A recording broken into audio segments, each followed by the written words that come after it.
4 décembre 2022, deuxième numéro de la semaine. C'est 4 janvier, autant pour moi, 2022.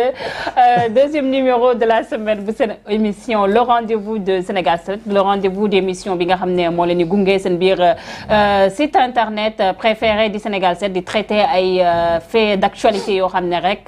ñeel na dundu doomu aadama yi di yeewoo Sénégal wala un peu partout ailleurs comme ni ñu koy defee buñ fi nar a amal waxtaan dañ fi dalal koo xam ne dafay ànd ak ñun si ay orientation ak it ay explications yoo xam ne par rapport ak thèmes yi nga xam ne moom la ñu war a soulever. Aujourd'hui j'ai le plaisir de recevoir sur ce plateau quelqu'un boo xam ne rek miin na suñu plateau bi nga xam ne heure bu ñu ko dalalee xam-xam rek moo fi génn. Il s'agit du professeur Cheikh Oumar Diagne, enseignant chercheur directeur du CRESFA. Salaamaaleykum professeur. Waaleykum salaam wa rahmatullahi taala wa barakaatuhu. di lay ziar si at bu bees bi aussi. ñu ngi lay delloo ziar bu wér ci at bi. di la dafa mel ni génn goo ci 2021 yaa ngi bëgg nekk décembre donc ñu ngi lay ziar bu baax. di la ndokkeel ci at bu bees bi di la si ñaanal yàlla. mbooleem yu vœux yu santé yu bonheur prospérité jàmm ak xéwal. ainsi que ñëpp ñu seetaan Sénégal 7 ak ñëpp ñu yeewoo ci biir réew mi. donc yàlla defal ñu tawféex yàlla yokk ñu jàmm yokk ñu sutura surtout. yàlla may ñu naataange. ba pare antul suñu mboole mi yéene ak yitte. incha allah rabbi ziar naa la bu baax nag. dellu ziar professeur. di kontaan bu baax ci teew fii. di nuyu ñëpp ñu seetaan. plaisir partagé. di ñaan yàlla mu defal ñu tawféex ba lépp ñu fi waxtaanee incha allah mu nekk njëriñ. incha allah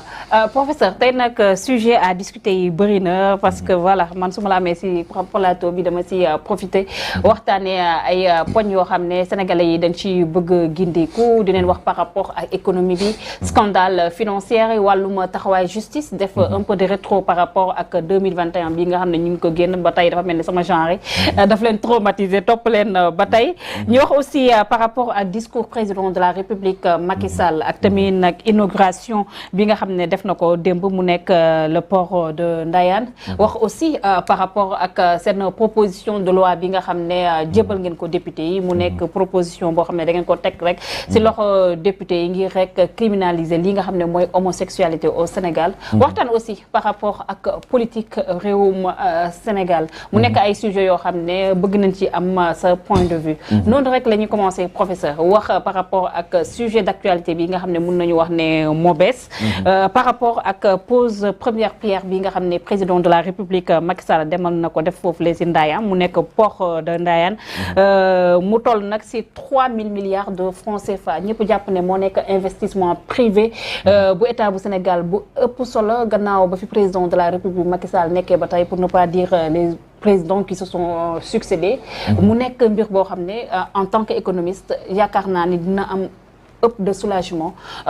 pour la population sénégalaise war a rawatina désengorgement bi nga xam ne di lon ko wax ba tey ci port autonome de Dakar ban jàngat ci nga ci am professeur. waaw jërëjëf soxna Ndiap c'est très important bon dañ koy rafetlu à un niveau ndax wax dëgg yàlla saa yu ñu nekkee di dem dans une marche vers des infrastructures c'est vrai mun ñu def lu may rafetlu ko ba pare bég ci ndax infrastructure dafa am solo trop ci réew dafa am solo trop ci développement dafa am solo trop ci ay objectifs de croissance am yu population di am et surtout ci nu ñu sabee Dakar ndax Dakar chaque fois mu wax ne Dakar benn exception la ci àdduna bi ndax Dakar c'est 0 virgule et quelques % du territoire sénégalais maanaam Dakar matul sax 1%. ba pare bëgg dajale mbooleemi activité mbooleemi nit ñi mbooleemi lépp lii wax dëgg yàlla depuis bu yàgg waroon nañ jéem a xool comment régler ce problème là et pour le faire du ay ordre du ay nappe il faut désengorger l'activité ndax les personnes suivent toujours l'activité bu ñu yóbbee activité bi ci yenn localité gars yi ils vont aller se focaliser là-bas et suñu fa nekkee nag wax dëgg yàlla dina am jeexital ci nu di dundee donc par rapport à ce port là mën na dem si am ay inquiétude sama inquiétude bu si njëkk mooy c'est vrai que c'est un financement vraiment colossal bi nga xam ne ñun dafa leerul suñu ay bët maanaam plan de financement yi leerul suñu ay bët c'est-à-dire xamuñu kan moo ko moom ak naka la koy moom partenariat avec waaw ñun dañoo d'accord nag dañoo gis ni si suñu vision économique ñun dañoo gisul lu tax état di war a nekk en partenariat sur des choses yoo xam ne mën na ko defal boppam maanaam construction d'un port ci wàllu alal li mu laaj parce que ñoom ils avaient chiffré à 1,1 milliard de dollars yoo xam ne moo nekkoon le coût lii jombul état Sénégal mu mën ko mobiliser surtout sur 4 ans lii jaaxal un état mu mobiliser ko boppam moomal boppam infrastructure am ndax infrastructure dafa am solo trop nga moomal ko sa bopp di am sa ay choix au partenaire def lu la neex ci li nga moom donc uteeg li nga xam ne da nga ko jël mel ni comme da nga ko jox un privé qui a une logique bu uteeg sa bos bi xam moom dafa ñëw di ut profit te du xool sa intérêt les naar yi duñu ay alliés yi xam ne ñoo ñëw pour dimbali africains yi. Peut-être aussi les moyens n'étaient pas réunis, professeur. waaw mais pour planifier sur 4 ans wax dëgg yàlla 1,1 milliard bëriwul dañ def si terre bi kese moo ëpp fuuf njëgu port bi ba pare waxuñ ñu exactement naka ñu ko lebee dañoo wax ni financement bi Dubai waa DP World ñoom seen partenaire financier moom moo lebal état Sénégal xaalis maanaam ci yan condition la koy lebalee Sénégal la la Sénégal di fay président Macky Sall leeral na ni nag société de gestion bi nar a gérer infrastructure bi Sénégal moo ci am 40%. C'est vrai. Donc mais même 40% c'est quelque chose bi nga xam ne wax dëgg yàlla ñun en tout cas en tant que souverainiste yi nga xam ne dañoo gëm moom sa réew mën sa réew pour mën a relever défi yi ba tey nous avons des questions en tout cas wax dëgg yàlla yu posé wu donc nag sur l'idée bi wax dëgg yàlla ñu koy rafetlu te waroon na am depuis bu yàgg Sénégal war na weesu jël lépp yemale ko ci port Dakar Ndayane benn choix la si Kaolack ci boppam avec le dragage benn choix la si y a beaucoup de choses yoo xam ne war dañ koo def ndax le marché ouest africain Sénégal su sàgganee